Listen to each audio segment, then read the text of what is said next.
pump it up, pump it up.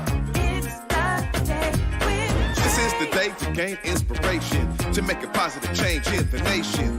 We're inviting you to partake in conversation to raise your vibration. It's the day that we will all celebrate all of our peeps that make this thing elevate. Watch the negative fade away, cause it's the day with Trae.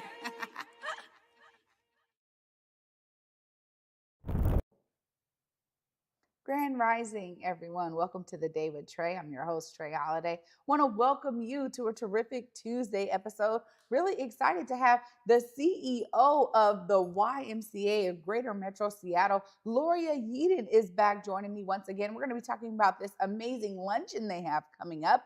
But of course, you know it is the top of the show. So this is where I get to talk to you about what we have coming up.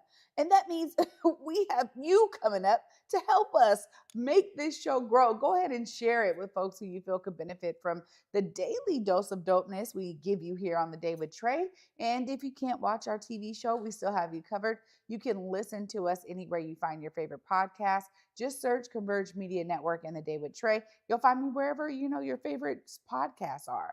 It's interesting because before I get into it with Loria, I want to talk about my own, listening to things. I haven't always listened to podcasts, but I'm finding that so many people keep recommending me great ones. And it's interesting because I love that we have this plethora of ways to digest information and hear from different people. Being able to go right to topics that we want to learn about or we're already into and we want to know more about. It's beautiful because we have those opportunities now. And one of the things that I've gotten into recently in terms of listening is audiobooks. I'm in my car a lot, driving a lot. And throughout the summer, me and my son were able to listen to several audiobooks that really focused on history. And it was great to be able to have conversations with him after hearing some of the things that we would hear in the books, because it would pique his interest and his questions about the world, about the past. And honestly, I would have never really done it if somebody didn't just tell me, look, it's working for me because we're so busy. When do you really have the time to read? I try to really make the time to read actual books. But one of the things that I've noticed for me listening to more audiobooks is the way that I digest information is particular. Who knew, right? Like there's something about reading the words on a page where I can digest them a little bit more because I can go back to the visual of reading them on the page. And it's not necessarily the same with audiobooks. So I have learned that, not necessarily the hard way, because it's okay, right? Like I am getting the information, but when I'm trying to regurgitate it to a friend or family member, I'm like, well, he was kind of talking about this thing. Like I can go from a bird's eye view, more high level. But I will say that there are some phenomenal books out there for us to dive into, some phenomenal podcasts for us to dive into. And being able to say, I want to learn about this thing. I want to understand what is happening in this part of the world. And you can go directly there is so fascinating to me. And I'm appreciative that the Day with Trae is a part of this ecosystem, right? We are here to really show you what's going on up here in the Pacific Northwest. And that could be a show like our partnership with STG and Broadway across America, where, you can see this same show in other areas of the country, but let's talk about how it's here. Let's give you a glimpse of that here. Being able to uplift so many great things going on right here in our area is so key. But we also work to just shed light on amazing businesses that are across the country, folks who are doing amazing artwork, or other events that people can go to. Because one of the things that I realize is the Day with Trae is that space for uplifting. And so I am so grateful to have y'all on this journey with us as we continue to uplift great people. And after this break, I get to uplift a great person because Loria Yeadon is back in the building. And we're going to be talking about this amazing luncheon that they have coming up for the YMCA. You don't want to miss this. Stay tuned, y'all. You're watching The Day with Trae.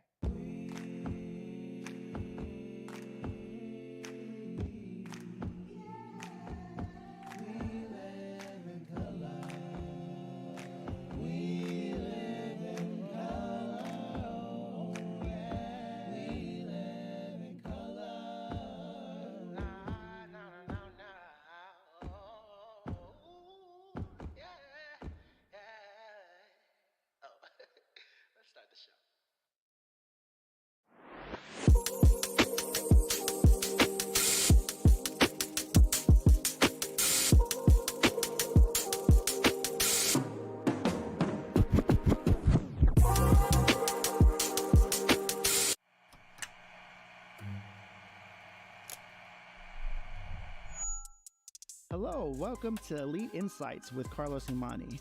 We're looking to offer an in-depth look at event production industry through the lens of client experiences and joint successes. The podcast will emphasize guest interviews, focusing on client discussing their fields and reflecting on their collaboration with Elite Collective. Again, you're with Elite Insights. Carlos Imani here. I'll see you guys in a few.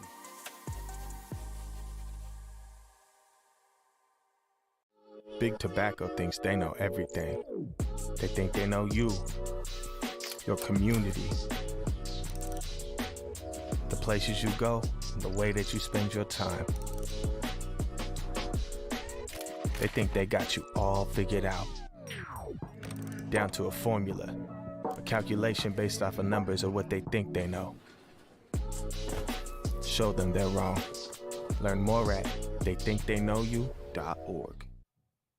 Welcome back, everyone, to the Day with Trae. I'm your host, Trae Holiday. Joining me right now is the CEO of the YMCA, Miss Loria. Hi. Hello, Trae. How are you? I'm good. Good. Well, I gotta say, like, reading up on you, I mean, you are the first woman of color as the CEO of the YMCA in its 146-year history. Yeah. And I don't think we touched on that the last time you were here because we were all talking about the swim programs, but the idea that you are in this amazing position, I just had to give you some kudos for that. And I really wanted folks to understand how you got there. Let's talk about that a little bit. Sure. So, yes, I stepped into this role in 2019. Yes, I am the first woman, but also the first person of color to be in this role in the history of the YMCA of Greater Seattle, which was in this city even before the city of Seattle was incorporated. So this is a long-standing organization, a lot of history in this organization.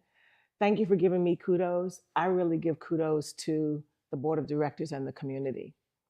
They felt that it was just time for someone like me to step in and run this organization. Well, it's incredible because the Y is vast. And the last time I spoke with you, we talked a bit about that. Tell us a bit about like how many branches there are here. I mean, like you're over a large territory. Yeah, actually there are about 780 YMCAs across the country. The YMCA of Greater Seattle is in the top 10 in terms of annual revenue, but we're out front in a lot of things, including all things equity and justice for all. That's part of the YMCA of Greater Seattle's brand. So we have 13 physical swim and gym branches that people know about. Many of us in this community learn how to swim in those facilities. We also have a lot of childcare sites. We offer childcare and early education throughout the Greater Seattle area. We have a social impact center, buildings around the Greater Seattle area where we provide behavioral health services. We are a foster care licensing agency, and we house about 400 plus youth and young adults every single night who are homeless in the city of Seattle. So we have sites around the Greater Seattle area to house those young people. And then last, but certainly not least, we have 3 camp properties, overnight camp properties. One on Orcas Island, on the San Juan Islands. We have one Key Peninsula down in Pierce County, Camp Coleman. And then we acquired 2,100 acres of land in Lewis County at Mineral Lake to build our first new camp in 100 years. We did that during the pandemic. And so we're so excited about our footprint because it enabled us to serve those who need the Y's services the most. I mean, this is why I just wanted to take some time to talk about the work that the Y is doing. I did not know all of this. And so as someone who grew up connected to East Madison Y, you're right. There's so many things that we did there as kids and knew that, okay, this is one of many different buildings that the Y has, but I didn't realize even as an adult that y'all were doing so much work. And so, it's beautiful because the Y is needed in our community, and it's clear having such a long-standing history and being able to provide so many different services around social justice, around health and wellness for folks. This is important. Now, you have a luncheon coming up where you're going to be celebrating some folks in community. I want to hear more Yes. about this. Yes. So thank you for the opportunity to talk about this luncheon. This is an event that we've been hosting for over 30 years. I think this is our 35th annual Communities and Changemakers Luncheon. Many know of this event as the AK Guy Awards event. We rebranded it about 2 years ago, but the event was originally named after Albert K. Guy, the quintessential volunteer in the Seattle community. Albert K. Guy was the president of G.L. Guy Drugs. You probably remember, if you're a Seattleite, you remember that. And he epitomized what it meant to show up and be a volunteer in community. So this event has been about and continues to be a celebration of volunteering, giving back, driving change in community, because that's how we show up. That's how we make our communities better. So on the 25th of September, coming up in a few short weeks, we will hold our Community Changemakers event at the Grand Sheraton, right downtown. And it will be middle of the day lunch. We want everybody to come and join in the celebration. Corporations in Seattle, I ask you, come bring your employees who epitomize change making and help us celebrate them. Community members, come join us, feel the energy. There's an opportunity to also learn about those needs in community and to strategize a bit on how we come together and drive the change that's needed together as a community. We will also be celebrating a few folk in particular who, again, epitomize what it means to be a change maker. Our AK Guy Award recipient this year is Sherry Schultz and the Schultz Family Foundation. They have shown up not only big for the Y, but big for this community and how they support young people, have a specific focus around mental health and ending this crisis of loneliness. So we are super excited to have Sherry come and speak with us about how she executes on change making through the Schultz Family Foundation. We will also be honoring Eric Pettigrew with our second award, which is in honor of Judge Charles V. and Lizelle Johnson. Judge Johnson was a long-term board member. He's passed away now, but boy, did he leave his handprint on the Y and this community. So in recognition of Judge Johnson and his lovely wife, Lizelle, who will be at the event, we are pleased to award the Charles V. and Lizelle Johnson Excellence in Social Justice Award to Eric Pettigrew. Eric Pettigrew is a long-standing legislator in the state of Washington who focused on underserved communities, driving equity across everything that he did, bringing people together across the aisles. Boy, we all need a lesson in bringing people together today. And Eric Pettigrew has epitomized that throughout his career. So we are super excited to honor him as well. We also have several people that we're bringing from different communities that we're honoring as our heroes every day. So a lot of celebrating, a lot of learning as we center youth mental health, and we talk about this crisis of loneliness and the connection of the two. They are inextricably linked in a lot of ways, and we'll share that data and talk about how do we as a community solve these issues. And the last thing I'll say about the event itself is that we are super excited about our keynote speaker, the one, the only, Dr. Ben Danielson, who is a pediatrician, as we all know, an icon in this community, a champion for underserved communities and young people as a pediatrician. And so he's going to bring it to us raw and help us all understand the significance of this crisis and challenge us to do something about it. So we're super excited about having Dr. Ben join us. Wow. I mean, what a great, agenda you have lined up for this event on the 25th of September. When you think about the need to uplift change makers, Loria, I want to talk to you a bit about this because y'all have honestly honed in on something that needs more. Yes. It needs more spotlight. It's something I'm always trying to do here on the Day with Trae. What is that significance for you and the why in particular? Why is it important to showcase these folks in our community? I am so glad you're asking this because on the surface, people would say, oh, you're going to honor these people. Yes, we are. But our bigger objective is to give community an opportunity to hear from them and be inspired, to understand how they're approaching the work. Honestly, we have a difficult time getting the real change makers to come into this event and be honored. They're not interested in being honored and praised and recognized. For them, it's about the work. It's about the change. It's about helping people. And so our approach is, yes, we present them with an award because they deserve it. But we also give them a platform to share how they approach the work, how they make change happen, and inspire other people.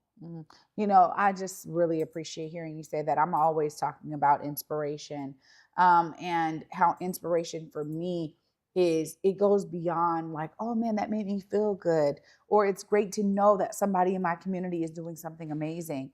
It really is an opportunity to engage in that thing, right? How do you see yourself as a change maker? How do you pour in to the work that these change makers are doing? How do you help strengthen, the sustainability of this work with your own energy, your own effort? And so when I'm encouraging people to see themselves as a part of the solution, that's really what it is, Yes. right? And so many of us, you spoke on something that's like a whole word to me, the connection of loneliness and mental health, which is really starting to get more and more onto the surface for folks, because I think a lot of people think mental health issues are, hereditary, they're in their family, or because of certain lived conditions. But something like loneliness, being in this world by yourself is a real thing, as we are in these human vessels, right? Like we're meant to be in collectives and with other people and experience life with others. And if you have a small family, or you just are disconnected from family, and so you don't have that, that is huge in terms of isolation. It is. And so I love that y'all are going to be speaking more on this. What do you think are some of those maybe top notes that folks are going to hear at the luncheon? Wow. Well, I had the opportunity to meet Surgeon General Murthy earlier this year. We had some time together last year. I really leaned into the work that he's done on explaining the impacts of loneliness. And one factor that I love to share is that someone who is experiencing loneliness, the manifestation in the body is equivalent to smoking 15 cigarettes a day. Wow. So just process that for a moment. It's not just mental, it has a physical manifestation. Also, people who are lonely tend to have worse health outcomes. They have significantly higher risk of stroke, heart attack, diabetes. And when a person is lonely, their instances of mental health disease is exacerbated. So you really have to look at that component and how it physically affects people in so many different ways.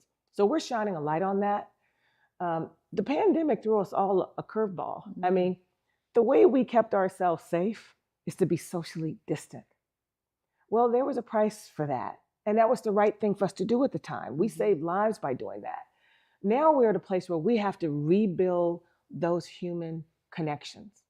And yes, you can do that virtually, but we need to be in the same space. I need to feel your energy, you need to feel mine. That eye contact, that feeling connected, that building community with one another is so critically important, especially for our young people. Young people are lonely. Even when they're together, they're lonely. I mean, if you go into a cafeteria and you see kids sitting by themselves, lots of other people around, but they're not connected. So we're encouraging people, find ways to get connected and to invite other people into your circles. to get connected. It's so important. So there's, this is bringing up so much for me, right? Because Yeah. I'm always trying to understand, right? We're also in this era where technology usage is high, and it has the tendency to allow us to isolate more because you think everything you need is in the palm of your hand on these cell phone devices. And I particularly think cell phones are that device that does it more than like an tablet or iPad or something else or laptop. The convenience of it at your fingertips, on your person, in your pocket, whatever, makes it so that like you're connected in some way to this like online community or this international opportunity, this global, hey, you can touch with anyone on this device. But what is really happening, and I think we won't know and really understand the impacts of this for maybe some decades to come, is exactly what you're talking about. The isolation piece, that individualistic nature. I've been talking about it in these generic terms, but to hear that, I mean, akin to 15 cigarettes a day, that is something that then goes beyond and hits our biological makeup. Yes. And this is why when people are experiencing this, there is a shift. There is a change in them over time of being like, being alone is something to deal with. So I really appreciate that y'all are going to be shining a light on this. Of course, if folks want to get their tickets, they want to come to your Changemakers Luncheon, please look right there. Let them know how they tap in. Yes. We'd love for you to join us and bring your friends, bring your young people. And you can register by coming to our website, SeattleYMCA.org. We're right there on the homepage. You will find a link where you can get all the information and get registered. Welcome. Join us. Wow. Loria, always a pleasure to have you. I hope you will be able to make it. Yes. And bring your son, please. Yes. Right. Thank you so much. Thank you. Wow, y'all. I mean, this is what I'm talking about here. I'm going to wrap up all this because I'm definitely inspired. I'll wrap it all up right after this short break. Stay tuned. You're watching The Day with Trae. Seattle Opera presents the world premiere of Jubilee. Jubilee follows the historic Fisk Jubilee Singers' initial tours following the Civil War. While raising funds for the fledgling Fisk University, the group shared their music around the world, showcasing more than 40 African-American spirituals such as Swing Low, Sweet Chariot, Deep River, and Wade in the Water. Jubilee is not to be missed. October 12th through 26th at McCaw Hall. Details at seattleopera.org. Africatown Plaza is our latest affordable housing development project. It's 126 units of affordable housing over community commercial space. It's the first time in my career, and I've been doing this for 10 years, that I was able to design for people who look like me. Africatown Plaza is a beacon of hope. Africatown Plaza is a love letter to the community.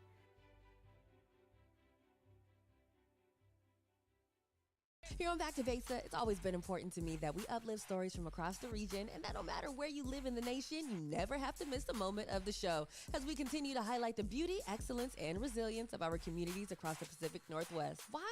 Because representation matters. So no matter where you live, be it the Central District or Centralia, Portland or Pullman, or anywhere across the country, I encourage you to join me on this Back to Besa journey by downloading the free Fox Local app on your phone or smart TV as we continue to elevate the very best in our communities. Welcome back, everyone, to The Day with Trae. I'm your host, Trae Holiday. Huge shout out to my guest, Miss Loria Yeadon, the CEO of the Seattle YMCA. And honestly, they are hitting it in every node. It's beautiful because not only did she share her experience as CEO, the first woman, the first person of color, but the vast majority of all these programs that they offer is phenomenal. And the fact that they're going to be elevating change makers next Wednesday showcases that their commitment to being embedded in community, to ensuring that as such a big institution, they're focusing on those who are elevating change and making it visible to others to be an inspiration. Now, she said it. Y'all heard it from her. And you hear it from me all the time because there's something really special about what inspiration does for a person. So I'm going to encourage you to be inspired as much as I was today. I now get to take something with me that showcases to me when I'm doing the work I'm doing, there are others like me who are just as dedicated, who care about others in a real way, who understand the value of what they bring to a community, which is so important to reduce that isolation and that loneliness that people are feeling out there. If you know of someone who is dealing with that, please get your tickets today. Hear from the experts around what can be done to break that monotony of thought when it comes to isolation and individualism. We are meant to be in collectives and in community with one another. And while our communities may have been devastated by gentrification and all kinds of other things around inaffordability, the one thing that we can do is find time to attend these events, to build relationships with our neighbors, with our, the folks who are in close proximity to us, to stay connected with those we grew up with, right? Like all of these things are ways that we can do that. We have to be intentional, and it does take effort from you. But when you do it, you become part of something greater than yourself, which is always better than just being by yourself. So be encouraged, be inspired, y'all, because you too can be a part of the solution as Miss Loria is and how she just showed it today. Thanks so much for watching. And I'll be back with you tomorrow. Until then, at 11 a.m., y'all. Peace.